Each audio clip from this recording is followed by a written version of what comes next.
What's up, Mid-Michigan? Thank you so much for joining me at the digital desk. I'm your digital news anchor, Kyle Macon. It is Monday. I hope you guys had a great weekend. I had a great weekend. I just babysitted some kids, some family friends' kids, and we had a blast. And did some yard work. Got the yard mowed up, and it was some beautiful weather yesterday. So we can't complain. But we're back at work on Monday. So hey, we'll get you through the work week. I actually have Friday off because I'm going on my brother-in-law's bachelor party. So I'll be here Monday through Thursday. But anyway, we're right here at the digital desk, and we're going to take a look at some big stories. Luckily, there's only one kind of sad story. The rest are pretty good. So let's get right into it and take a look at the big stories coming out of Mid-Michigan.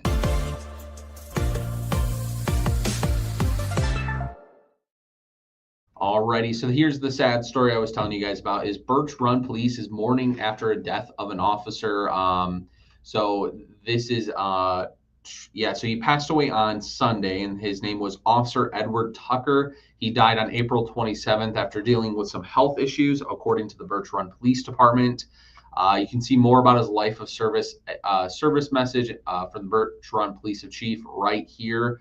But like I said, that chief said, Edward, you'll be greatly missed as an officer, but much more as a great friend and a brother, such Chief Liddell of the village of Birch Run Police.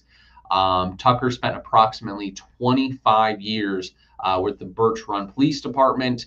My heart goes out to the family. Thank you so much for your service. And like I said, we'll keep an eye on these end-of-life services and see kind of what's going on. If there's anything that we can do to help the family out through this tragedy, but we'll make sure to keep you guys tuned, whatever we hear from there. But anyway, we hope everything goes good with the family, and our heart goes out there.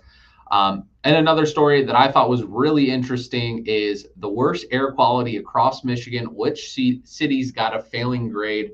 I bet you guys can tell just from this picture alone, but I think you guys can probably tell which one is probably ranks the worst. It is our biggest city, which is Detroit. So pretty much what they did is, let me just read how they did it. So according to the new report published by the American Lung Association, Detroit made the list of worst smog and soot exposure from data collected between 2021 and 2023.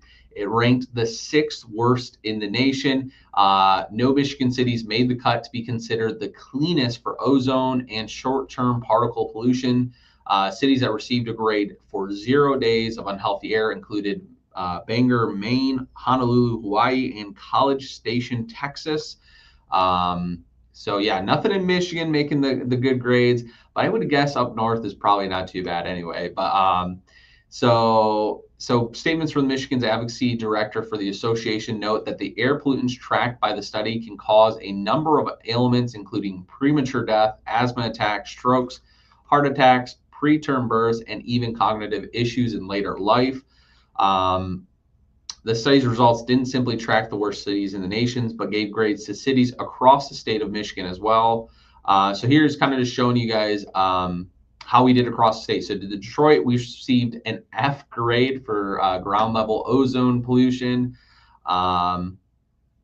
So the city had a total of more than 6 days where they were considered unhealthy to breathe for the year, up from 5 reported in 2020's report. The city's particle pollution soot had also a failing grade. It improved from an F to a D. But then let's go over to Mid-Michigan. So in Genesee and Oakland County received failing grades. So they did not have ozone data for like the Lapeer County, Shiawassee, Saginaw, Bay Area, Midland. But in the Thumb region, Tuscola and Huron counties received a D rating in that same category. And the West Michigan scored a D. But Allegan County came through with an A. So if you guys want to see more of that stuff, it'll be right here on the website. I just thought it was interesting to see kind of how we rank when it comes to pollution and smog and all that stuff. So obviously the Motor City is not going to do too great, but still, I'd go down there any day of the week. Moving over to the DNR treasure map to help guide morel mushroom hunters in northern Michigan. I mean, I feel like this is a staple here in Michigan. I think I've known dozens of people that have gone on there. So yeah, I just wanted to show you guys this. This is right on our website, so it does show you the map that the DNR made. So kind of a little trick they said is that if you're looking for morel mushrooms, Any areas where wildfires burned are an ideal morel mushroom hunting locations, especially where jack, white, or red pine once grew. So right here's the map. So you can see up here, there's a bunch of spots in the right around kind of like the Traverse City Huron National Forest right here. Not too many, but still some right by our area that you can go do that. But there's also some tips. So obviously they want you to bring a map or a compass to avoid getting lost off the trail. Wear sturdy, comfortable shooting. Use a mesh bag such as an onion bag. But the big thing that they did not mention on here, guys, it is don't go on people's property. So try to stay to public land as much as you can. You can't go on unless you get permission from the homeowner or property owner. Don't go on someone else's property to go hunting for morels, even though they're delicious. Maybe go up to the house first. If you see a bunch of them by a tree or something, make sure to get permission first. Because actually, funny enough, when I was younger,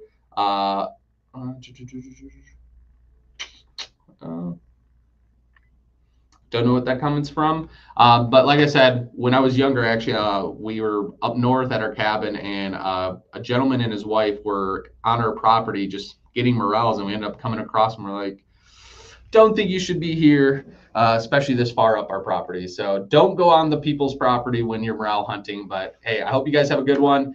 Make sure to send us pictures if you do go morel hunting. I would love to see some of the biggest ones you guys have. And also let me know what recipes you guys do. It's always good with steak, onions, and morel mushrooms. Can never go wrong with that. But yeah, I hope you guys have a good one. The work week's back. We'll get you through it. And before you know it, we'll be back to Friday. So I hope you guys have a good one, and I will see you guys when I see you.